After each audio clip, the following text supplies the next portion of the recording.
आज हम लोग पढ़ेंगे सेलों का संयोजन। सेलों का संयोजन में मुख्यतः दो प्रकार के संयोजन आते हैं। एक होता है श्रेणी क्रम संयोजन, दूसरा होता है समांतर क्रम संयोजन। तो देखिए सेलों का संयोजन होता क्या है। जब दो या दो से अधिक सेलों को एक साथ जोड़ा जाता है और इस प्रकार जोड़ा जाए कि पहले वाले का जो निगेटिव सिरा है वो दूसरे वाले के पॉजिटिव सिरे से कनेक्ट कर दिया जाए, तो उसे हम बोलते हैं सेलों का संयोजन।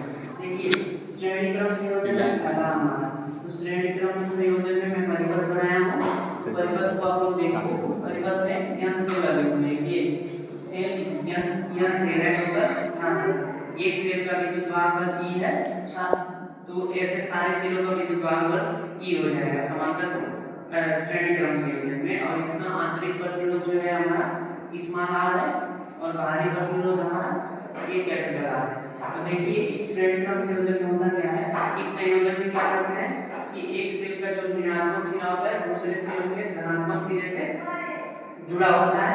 तो इस प्रकार के संयोजन को हम लोग श्रेणी क्रम संयोजन बोलेंगे।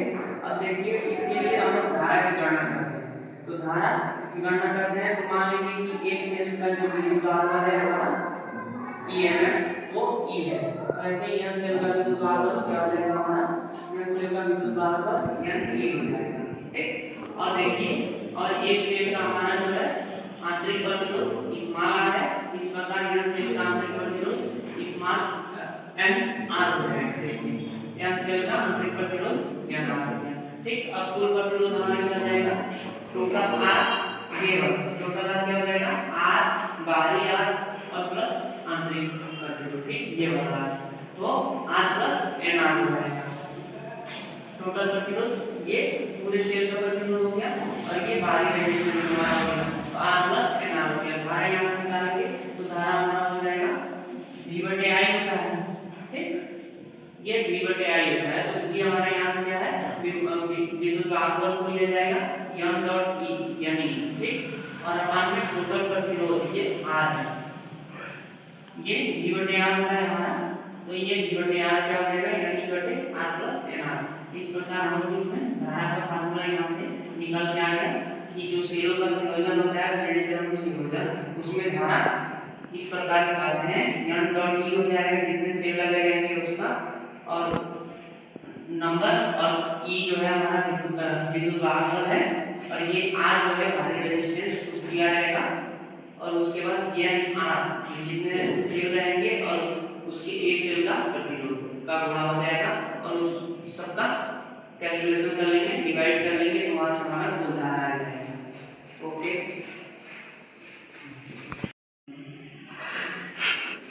हेलो स्टूडेंट, आज हम लोग पढ़ेंगे सेलों का संयोजन। सेलों का संयोजन में मुख्यतः दो प्रकार के संयोजन आते हैं। एक होता है श्रेणी क्रम संयोजन, दूसरा होता है समांतर क्रम संयोजन। तो देखिए सेलों का संयोजन होता क्या है, जब दो या दो से अधिक सेलों को एक साथ जोड़ा जाता है और इस प्रकार जोड़ा जाए कि पहले वाले का जो निगेटिव सिरा है वो दूसरे वाले के पॉजिटिव सिरे से कनेक्ट कर दिया जाए, तो उसे हम बोलते हैं सेलों का संयोजन।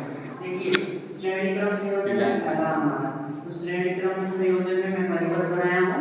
तो परिपथ को आप लोग देखो, परिपथ में यहाँ सेल लगे हुए हैं। ये सेल यहाँ सेल है, तो एक सेल का विद्युत भागफल E है 7, तो ऐसे सारे सेलों का विद्युत भागफल E हो जाएगा समांतर श्रेणी क्रम संयोजन में। और इसका आंतरिक प्रतिरोध जो है हमारा स्मॉल r है और बाहरी प्रतिरोध हमारा ये कैपिटल R है। तो देखिए इस श्रेणी क्रम संयोजन में होता क्या है, इस संयोजन में क्या करते हैं कि एक सेल का जो ऋणात्मक सिरा होता है दूसरे सेल के धनात्मक सिरे से जुड़ा होता है। तो इस प्रकार के संयोजन को हम लोग श्रेणी क्रम संयोजन बोलेंगे। अब देखिए इसके लिए हम लोग धारा की गणना करते हैं। तो धारा की गणना करते हैं तो मान लीजिए कि एक सेल का जो विद्युत भागफल है हमारा EMF वो E है। तो ऐसे ही n सेल का विद्युत भागफल क्या हो जाएगा हमारा, n सेल का विद्युत भागफल NE हो जाएगा। ठीक, और देखिए और एक सेल का हमारा जो है आंतरिक प्रतिरोध स्मॉल r है, इस प्रकार n सेल का आंतरिक प्रतिरोध स्मॉल nr हो जाएगा। देखिए n सेल का आंतरिक प्रतिरोध nr हो गया। ठीक, अब कुल प्रतिरोध हमारा क्या हो जाएगा, टोटल r केवल टोटल r क्या हो जाएगा r बाहरी r और प्लस आंतरिक प्रतिरोध। ठीक, ये वाला तो r प्लस nr हो जाएगा। टोटल प्रतिरोध ये पूरे सेल का प्रतिरोध हो गया और ये बाहरी रेजिस्टेंस हमारा हो गया। तो R प्लस NR हो गया। धारा यहाँ से निकालेंगे तो धारा हमारा हो जाएगा V/I होता है, ठीक, ये V/I होता है। तो ये हमारा यहाँ से क्या है, विद्युत का आंदोलन को लिया जाएगा M डॉट E यानी, ठीक, और अपान में टोटल प्रतिरोध ये R है, ये V/R होता है हमारा। तो ये V/R क्या हो जाएगा, यानी R plus NR।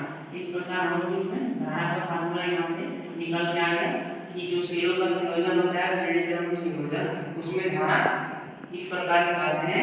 M dot E हो जाएगा जितने सेल लगे रहेंगे उसका, और नंबर, और E जो है हमारा विद्युत वाहक है, और ये R जो है बाहरी रेजिस्टेंस कुछ दिया रहेगा, और उसके बाद NR जितने सेल रहेंगे और उसके एक सेल का प्रतिरोध का गुणा हो जाएगा, और उस सबका कैलकुलेशन कर